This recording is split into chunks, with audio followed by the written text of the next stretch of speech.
नमस्कार, मैं हूं तुलसी वर्मा। छत्तीसगढ़ की बड़ी बहस में आपका स्वागत है। छत्तीसगढ़ की सियासत में लंबे इंतजार के बाद आखिरकार निगम मंडल की जो नियुक्तियां थी वो हो गई।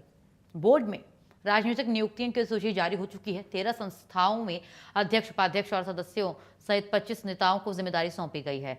सरकार इसे कार्यकर्ताओं के सम्मान और योजनाओं को गति देने वाला फैसला बता रही है, जबकि कांग्रेस का दावा है कि इन नियुक्तियों से पार्टी के भीतर ही असंतोष बढ़ेगा। सवाल तो यह है कि क्या ये नियुक्तियां संगठन को मजबूत करेंगी या सत्ता के पक्ष के भीतर कई नाराजगी की वजह बनेंगी। दरअसल कई महीनों के इंतजार के बाद साय सरकार ने निगम, मंडल आयोग और बोर्ड में राजनीतिक नियुक्तियों की घोषणा कर दी है, सूची जारी कर दी है और 25 नेताओं को कई संस्थाओं में जिम्मेदारी दे दी गई है। सबसे चर्चित नियुक्ति राज्य महिला आयोग में डॉक्टर ममता साहू को अध्यक्ष बनाने की जा रही है, जबकि गौरीशंकर श्रीवास्तव को राज्य के शिल्पी कल्याण बोर्ड का अध्यक्ष बनाया गया है। इसके साथ ही साय सरकार ने अनुसूचित जाति आयोग, अनुसूचित जनजाति आयोग, शिक्षा आयोग, शाकंभरी बोर्ड, संस्कृत विद्या मंडल, मछुआ कल्याण बोर्ड, श्रम कल्याण मंडल और गौ सेवा आयोग, फिल्म विकास निगम, बाल अधिकार संरक्षण आयोग और रायपुर विकास प्राधिकरण समेत कई संस्थाओं में नई जिम्मेदारियां सौंपी गई हैं। भाजपा इसे संगठन के समर्पित कार्यकर्ताओं को सम्मान देने और योजनाओं के बेहतर क्रियान्वयन की दिशा में बड़ा कदम बता रही है। हालांकि नियुक्तियों के साथ ही राजनीतिक जो प्रतिक्रियाएं हैं वो तेज हो गई हैं। कांग्रेस का आरोप है कि भाजपा सभी कार्यकर्ताओं को संतुष्ट नहीं कर पाई है। वहीं कांग्रेस नेताओं का कहना है कि जिन लोगों को जिम्मेदारी मिलने की उम्मीद थी वो तो खुद को उपेक्षित महसूस कर रहे हैं और इससे भाजपा के भीतर ही कलह, असंतोष बढ़ेगा। बहरहाल निगम, मंडल और आयोगों में हुई इन नियुक्तियों ने राजनीतिक गतिविधियां तेज कर दी हैं। सरकार इसे विकास और संगठन की मजबूती का कदम बता रही है, जबकि विपक्ष असंतोष और खींचतान का दावा कर रहा है। अब नजर इस बात पर होगी कि नई जिम्मेदारियां केवल राजनीतिक संतुलन तक सीमित रहती हैं या इन संस्थाओं के कामकाज में भी वास्तविक बदलाव दिखाई देता है। इसी पर होगी आज की हमारी बड़ी बहस, लेकिन पहले ये बयानबाजी सुनिए।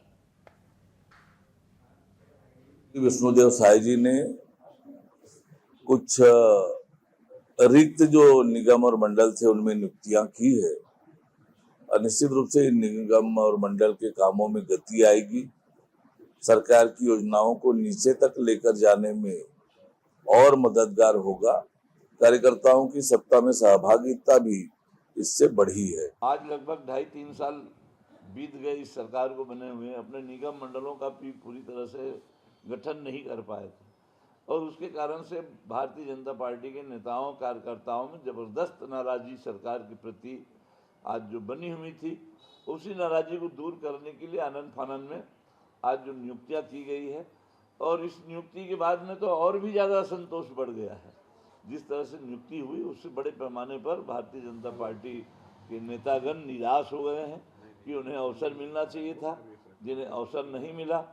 तो ये तो भारतीय जनता पार्टी में पूरी तरह से आज जो है काफ़ी अधिक मतभेद हैं, काफ़ी अधिक आपस में मारा पीटी है, खींचातानी है।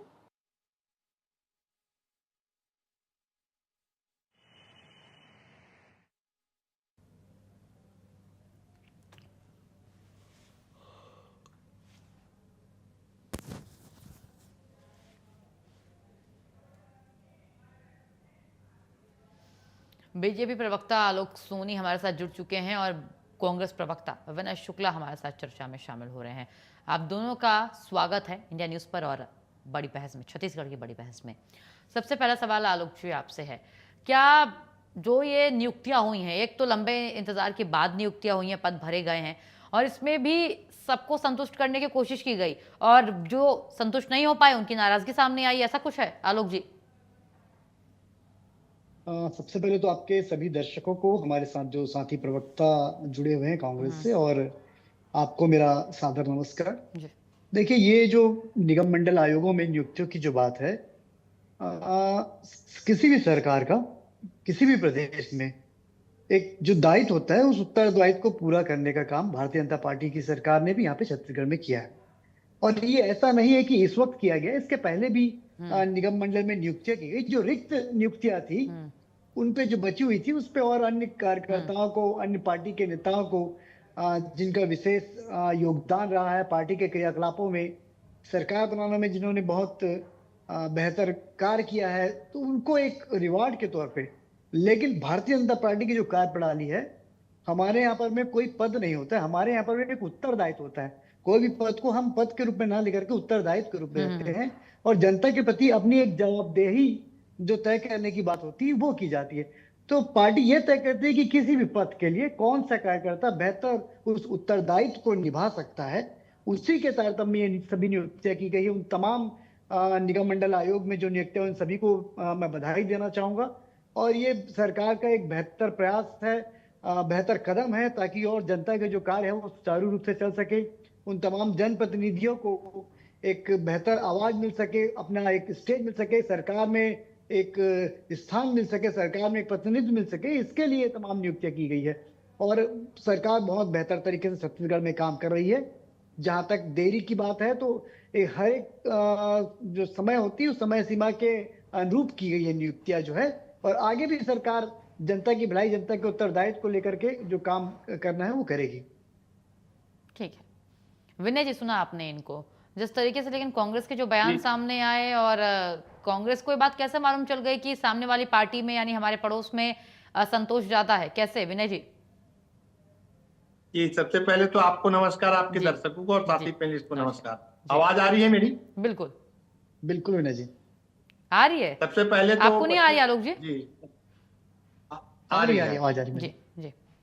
सबसे पहले तो मैं उन 25 जो अभी नगर मंडल में जो पदभार संभाले हैं उनको बहुत बहुत बधाई हो। ये भारतीय जनता पार्टी का अपनी एक सरकार की अपनी नीति होती है, उसके लिए वो अपने हिसाब से निगम मंडलों में नियुक्ति की जाती है। तो सभी को बधाई हो फिलहाल, और अपने दायित्व को अच्छे से निभाएं, जनता के प्रति बढ़िया अपना संविधान रखें, किसी भी प्रकार का कोई अनुचित कार्य ना करे। वैसे भारतीय जनता पार्टी तो अभी जिस चीज के लिए जानी जाती है झूठ से चालू होती है। मुझे अभी इसे ऐसा नहीं कहना चाहिए, नियुक्ति का मामला है, लेकिन ये मामला उस समय आया है जब प्रदेश में बहुत संकट है, और रायपुर में नकटी गांव का एक मामला है जो 80 परिवारों को बेघर कर दिए हैं। तो ये मामला को दबाने के लिए या इस टाइप का जो विकास कार्य हो रहे हैं उसको जनता ज्यादा ध्यान न दे और नए नियुक्तियों में फिर अपना फोकस करें, इस मामले में बहुत जल्दबाजी हो गई ऐसा लगता है मुझे। वैसे भी बहुत 2-2.5 साल बाद हो रही, लेकिन इस समय नहीं करना चाहिए। और जो किए हैं वो उनका अंदरूनी मामला है, इसमें मैं टीका टिप्पणी नहीं कर सकता। ठीक है, लेकिन नाराजगी की बात जो कही गई कांग्रेस की ओर से, असंतोष हुआ है, इन सभी बातों पे आपकी क्या प्रतिक्रिया है? क्योंकि आपकी पार्टी की ओर से ये चीजें कही गई हैं।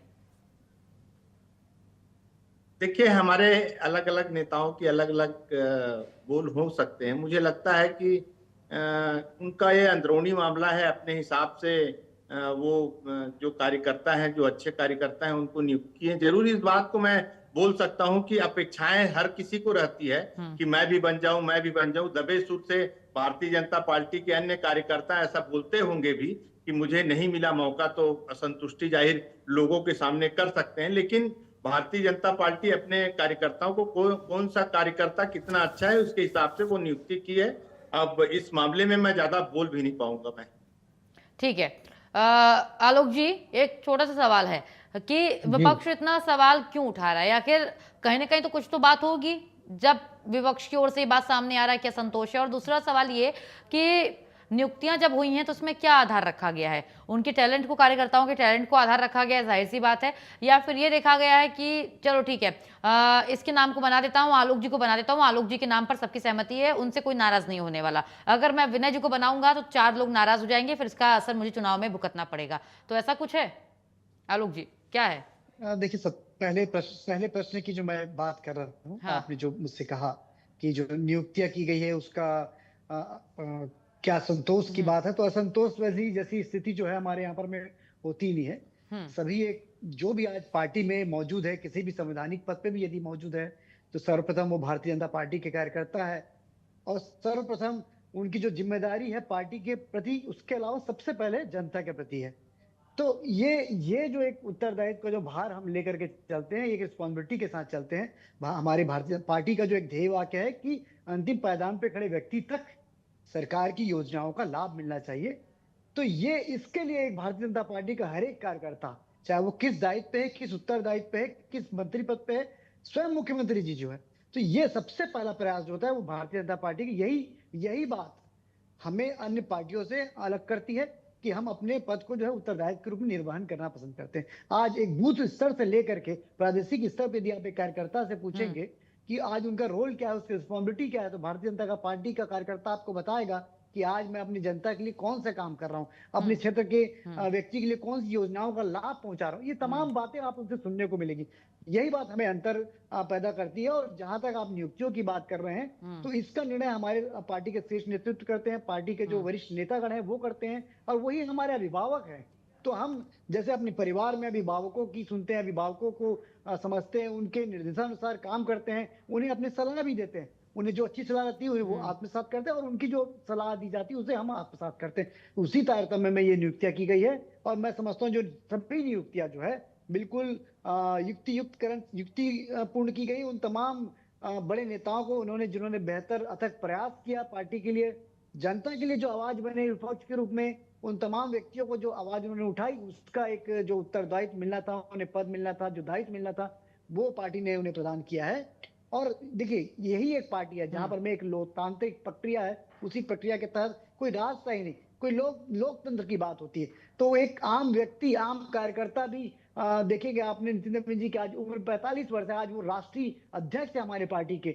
और मोदी जी के बारे में जो लगातार जो बातें उन्होंने बताई है कि चाय वाला के रूप में काम करते थे, आज वो देश को प्रधानमंत्री के रूप में सर्व कर रहे हैं, और कितने यशस्वी प्रधानमंत्री हैं, कितनी देश को ऊंचाइयों पे लेके गए। तो यही बात अलग करती है हमारी पार्टी को, हमारे पार्टी की जो मूल भावना है उसे अलग करती है कि हमें हमारे लिए राष्ट्र प्रथम की भावना के साथ हम काम करते हैं। और कोई भी कार्यकर्ता है उत्तरदायित्व के लिए हमेशा तैयार होता है। और अवसर जो होता है वो पार्टी के हमारे जो बड़े वरिष्ठ नेता लगातार देख रहे हैं कि कौन से कार्यकर्ता किस ढंग से, किस बेहतर तरीके से अपने काम को अंजाम दे रहे हैं, उसके अनुसार ही उस उत्तरदायित्व का चयन किया जाता है और सौंपा जाता है।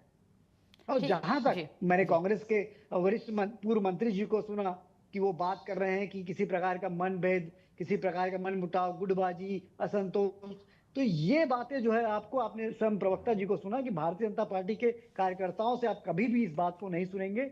ये जो बात आज कांग्रेस के नेतागण कर रहे हैं, मैं ये पूछना चाहता हूं कि कांग्रेस के नेतागण पहले तो इस बात को डिसाइड कर ले कि ऐसे प्रदेश अध्यक्ष इस वक्त जो बैठे हुए हैं, लगातार जिन्होंने हार का मुंह देखा है और सबसे रिकॉर्ड बना दिया, मैं समझता हूं, चाहे नगरीय निकाय या पंचायत निकाय या लोकसभा चुनाव या विधानसभा चुनाव में, उन्हें वो कब बदलने वाले हैं। उसके पीछे क्या कारण है कि वो अभी तक उनको बदल नहीं पा रहे हैं। ऐसी कौन सी गुटबाजी जो हावी है। और ये कांग्रेस इस वक्त किसकी कांग्रेस है? भूपेश बघेल की कांग्रेस है, महंत जी की कांग्रेस है, टीएस बाबा की कांग्रेस है। और जहां तक ये जो बात कर रहे थे गुटबाजी की, टीएस बाबा को आपने सुना होगा, लगातार वो सीधे तौर पे आगे कर रहे हैं, दीपक बैज के ऊपर आरोप प्रत्यारोप कर रहे हैं। दीपक बैज जी को बोल रहे हैं कि वो मुख्यमंत्री क्यों नहीं बना। ऐसा कौन सा अभी चुनाव हो रहा है जिसमें बैज जी जो मुख्यमंत्री का पद ले सकते हैं? तो ये आपसी जो इनका तालमेल जो गड़बड़ हुआ है कांग्रेस के नेताओं का, कांग्रेस पार्टी का, वो लगातार सार्वजनिक रूप से सभी तरफ में दर्शित हो रहा है, प्रदर्शित हो रहा है। तो ये इस तरह के आरोप प्रत्यारोप ऐसी पार्टी के ऊपर में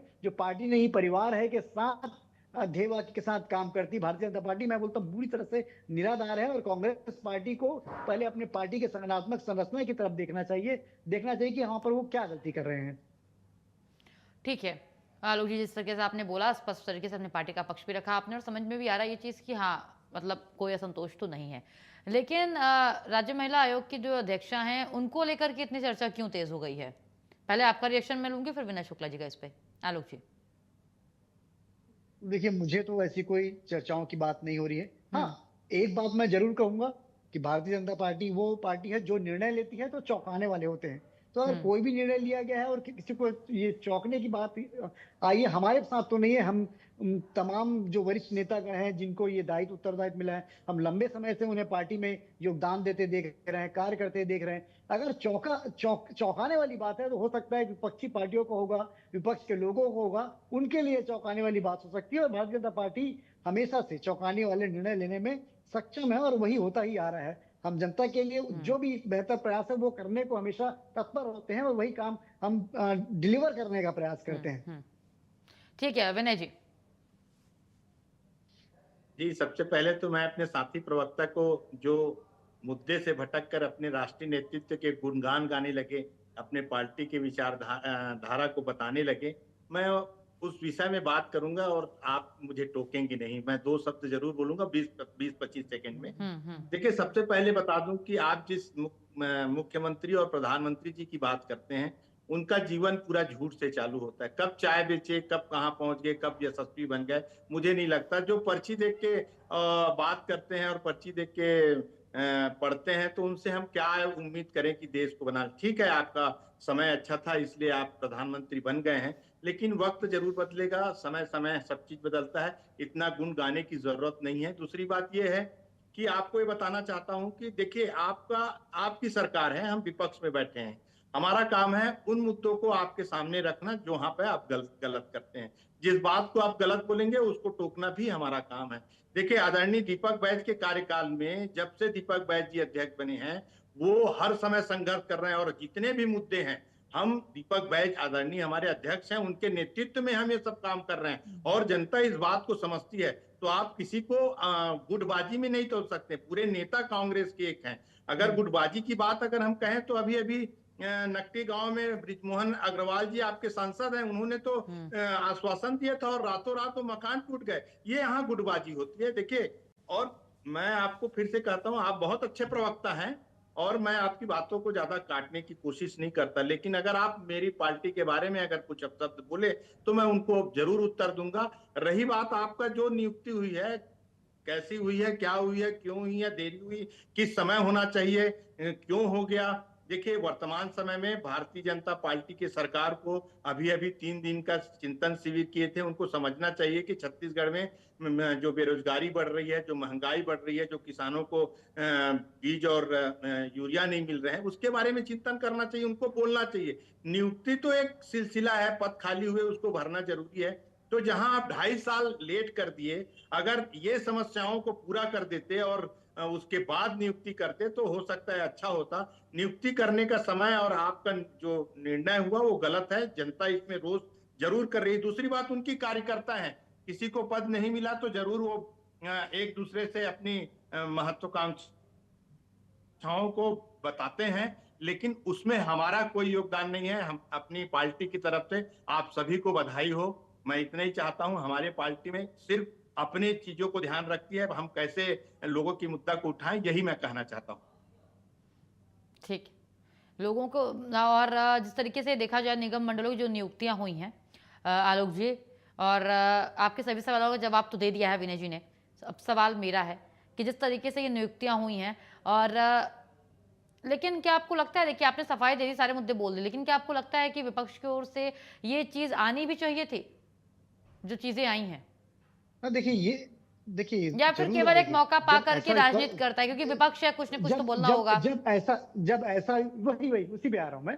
जब ऐसा विपक्ष सामने खड़ा हो और पक्ष इतना मजबूत हो कि वो अपने तमाम वादों को जो जनता से किए हैं वो लगातार हम पूरे करते चाहे वो प्रधानमंत्री आवास योजना की बात करूं, महतारी वंदन की बात करूं, किसानों से किए वादे की बात करूं, बेरोजगारों से किए वादे की बात करूं, तो हम नौजवानों से किए वादे की बात करूं, तो वो हम तमाम वादे जो हमने किए थे छत्तीसगढ़ की जनता से, हम लगातार पूरे करते चले आ रहे हैं। जब इतना मजबूत पक्ष होता है, इतना मजबूत शासन होता है, तो विपक्ष के पास में वो मुद्दे नहीं होते जिसे वो उठा सके। तो वो ऐसे मुद्दों की तलाश करते हैं जिसका कोई वैल्यू नहीं होती है, जिसे कोई जनता तवज्जो नहीं देती है।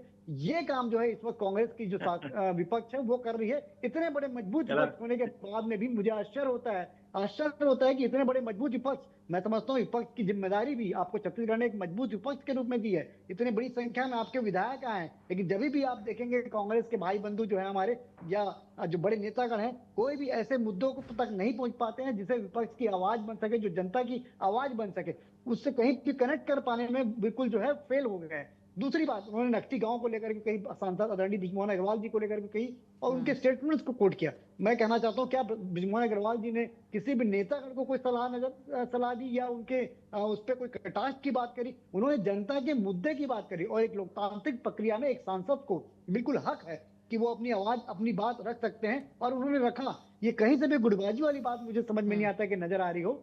और इसके अलावा मैं समझता हूँ कि भारतीय जनता पार्टी की जो कार्यप्रणाली है वो किसी भी तरह से जिस संगठनात्मक और अनुशासनात्मक रवैये से हम कर रहे हैं, उतना कोई भी किसी भी पार्टी में आज नजर नहीं आता, वो दिखता ही नहीं है कि आज आप इस बात को जो है स्वीकार कर सके। आज कांग्रेस की पार्टी क्या कर रही है, आज चुनावों को लेकर के देखिए कि जो युवा कांग्रेस के चुनाव है उसको लेकर के आज जो बड़े बड़े नेता है वो आपस में सर फटवल की स्थिति में इस वक्त मौजूद है। तो कहीं ना कहीं ये दर्शा रहा है। और एक बात, आज बार बार इस बात को फिर से मैं लाना नहीं चाहता, ये डिबेट का मुद्दा नहीं है, मैं समझता हूँ ये बात अब आई गई हो चुकी है। जब छत्तीसगढ़ का शासन था, 2.5 वर्ष का इन्होंने सौदा कर दिया था छत्तीसगढ़ के मुख्यमंत्री के दायित्व का, और उप मुख्यमंत्री के रूप में इन्होंने टीएस बाबा को बनाया। आखिरी में जब सेटिस्फाइड कहने की बात आई तो कहीं ना कहीं ये दर्शाता कि किस तरह से आपसी सामंजस्य की कमी थी, किस तरह से इन्होंने जो छत्तीसगढ़ के जो पद को, सीएम जैसे बड़े पद को इन्होंने सौदा करके बैठा था। तो ये एक प्रकार से दर्शा रहा है कि कांग्रेस पार्टी की किस तरह की कार्यप्रणाली है और भारतीय जनता पार्टी किस तरह से जनता के लिए उत्तरदायित्व और ट्रांसपेरेंसी के साथ में काम करती है। ठीक है, एक आखिरी सवाल आप दोनों से, उस पर बारी बारी से रिएक्शन चाहूंगी। सबसे पहले विनय शुक्ला जी, आप बीजेपी कह रही है नियुक्तियां हुई हैं, खाली पदों को भरा गया है, अब लगातार दोगुनी नहीं तिगुनी तेजी से काम होगा, बहुत अच्छे से काम होगा, विकास को रफ्तार मिलेगी प्रदेश के, ऐसा होगा? या फिर सिर्फ बीजेपी ने अपने लोगों को कुर्सी बैठा करके खाना पूर्ति की है, काम कुछ नहीं होने वाला? क्या लगता है विनय जी? देखिए, सबसे पहले तो बता दूं, खाना पूर्ति किए हैं, आपकी बात में मैं सहमत हूं। बीजेपी, भारतीय जनता पार्टी एक ऐसी पार्टी है जो दो नेताओं के बल पर चल रही है, अमित शाह और नरेंद्र मोदी जी, और जो वहां से आदेश आता है वो ये करती है। दूसरी बात ये बता दूं कि इस जो नियुक्ति आज हुई है, मुझे लगता है इसको अभी बिल्कुल नहीं करना चाहिए। छत्तीसगढ़ में बहुत सारी समस्याएं हैं। समस्या अभी वर्तमान में किसानों की समस्या है, जहाँ पे खाद और बीज नहीं मिल रहे हैं। लोग धान बोना चाहते हैं, अन्य फसल करते हैं, इसकी व्यवस्था उनको तत्काल करनी चाहिए। दूसरी बात, बिजली की जो कटौती हो रही है बार बार, उसमें उनको ध्यान देना चाहिए। और नियुक्ति तो अपने हिसाब से कर ही लिए हैं, मैं फिर से बोल रहा हूँ, नियुक्ति से मेरे को हमको कोई दिक्कत नहीं है। लेकिन सवाल जनता के प्रति कितने वफादार भारतीय जनता पार्टी है, क्योंकि इनकी जो शुरुआत होती है कागज में और कागज से ही खत्म हो जाती है। देखो, नियुक्ति भी हुई है तो जितने लोग बैठे हैं वो कोई काम करने वाले नहीं है, और सारा काम जो यहाँ के आईएएस लॉबी है, जिनके ऊपर सरकार चल रही है और जिनको ऊपर आदेश दिए हैं कि आप देख के और मेरे को पूरा रिपोर्ट करो, उनके ऊपर है। ठीक है, एक महज एक डब्बा है और डब्बा से कुछ नहीं निकलेगा। ठीक है आलोक जी, बहुत छोटे में रिएक्शन, समय बिल्कुल नहीं है। यही सवाल कि विकास होगा या नहीं, या फिर केवल भाजपा ने यानी आपकी पार्टी ने कुर्सियों, सर म्यूट है आप। देखिए, कांग्रेस पार्टी ने शिक्षा निगम जैसे महत्वपूर्ण पद पे साथ अपने 5 वर्षों के कार्यकाल में कोई नियुक्ति नहीं की। आज भारतीय जनता पार्टी ने उसमें नियुक्ति की है, और इस बात से अपने जो रिस्पॉन्सिबिलिटी है उसको दर्शाया है कि हम किस तरह से जिम्मेदारी पूर्ण अपने काम को निर्वहन कर रहे हैं। किस तरह से हमें पता है कि प्रदेश की जो छत्तीसगढ़ को किस दौर में लेके जाना है, विकास को किस आगे बढ़ाना है, किस तरह से इसे डेवलप्ड स्टेट तैयार करना है। तो उसके लिए वो तमाम जो निर्णय है वो हमारी सरकार ले रही है, और आगे भी उसी तरह से लिए जाएंगे। लाखों करोड़ों रुपए के इन्वेस्टमेंट जो है मुख्यमंत्री बिल्कुल, अब देखने वाली बात होगी कि जिस तरीके, ठीक है। आप दोनों का शुक्रिया, आलोक जी आपका, विनय जी आपका, बड़ी बहस में जुड़ने के लिए, अपना समय हमें देने के लिए। देखिए दर्शकों, जिस तरीके से बड़ी बहस में चर्चा हुई आज, आपने भी सुना कि विपक्ष का आरोप है कि सिर्फ खाना पूर्ति की